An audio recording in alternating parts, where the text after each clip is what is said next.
Les fouilles archéologiques au Kotel ne s'arrêtent jamais.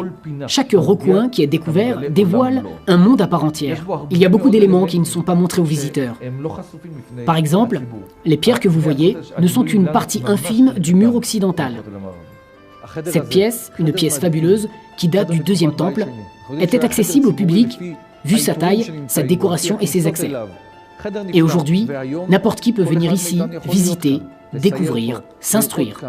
Ramène-nous vers toi, ô Hachem, nous voulons te revenir. Renouvelle pour nous les jours d'autrefois. Quand le peuple d'Israël est revenu en 67, nous avons juste commencé à découvrir le Kotel dans son ensemble. Quand les Mamelouks sont arrivés, ils ont recouvert le Kotel. Ils ont voulu construire leur maison collée au Kotel et au niveau du mont du Temple.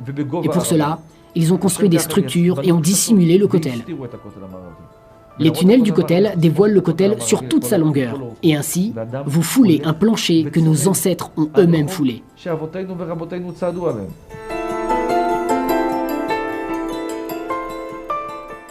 Nous sommes à l'endroit le plus proche du Saint des Saints, l'endroit le plus proche du lieu où le grand prêtre se rendait le jour de Kippour. L'homme le plus saint au moment le plus saint.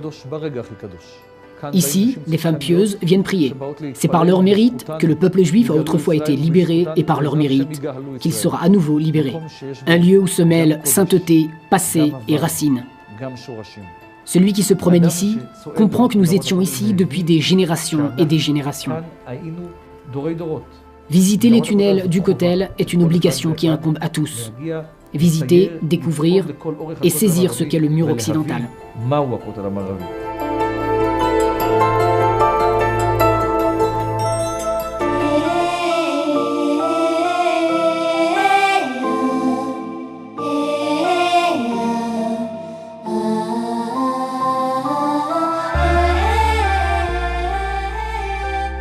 Le centre, la chaîne des générations, est dédié à faire ressentir aux visiteurs qu'ils font partie de la chaîne des générations du peuple juif. Chacun est un maillon supplémentaire d'une glorieuse dynastie qui commença depuis notre patriarche Abraham. Et toutes ces œuvres d'art que le visite contemple le long du parcours de la visite, à travers ces blocs de verre, lui font prendre conscience que l'histoire du peuple juif est l'addition de noms et de noms, dont chacun a une signification. Chaque nom est un maillon d'une nation très ancienne.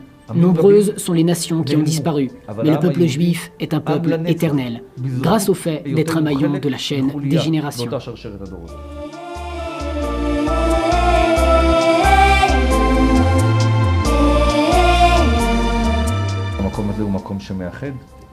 C'est un lieu qui unit, un lieu pour tous, un lieu qui doit être un lieu d'unité entre tout le peuple juif,